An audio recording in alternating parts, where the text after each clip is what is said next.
So here in this small corridor, we have four projects. We are working on IoT security, Internet of Things security, and in this demonstration and posters, we want to see that whether we can use the today's internet technologies like DTLS, TLS, HTTP, CoAP, which is used in typical internet. Can we use them for sensor networks or Internet of Things, so to say? And we demonstrate and we work on these technologies so that we can use these security protocols which are used and designed for internet in this 6 LoWPAN, so to say, setup for Internet of Things. And I work on security, and we have 4 projects here.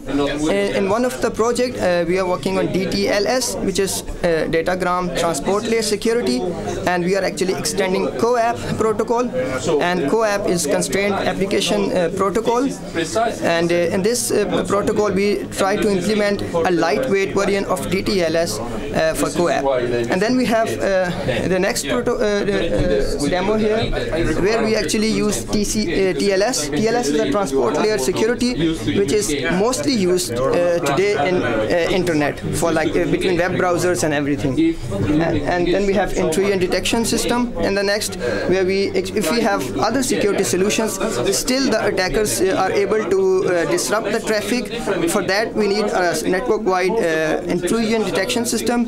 And one of the demos is about how can we protect the future Internet of Things against these intrusion attempts. And at the end, we have another demo where we have a security at the IP layer, and where we want to secure IPv6 with an IPsec, but not for the typical internet, but for 6 LoWPANs.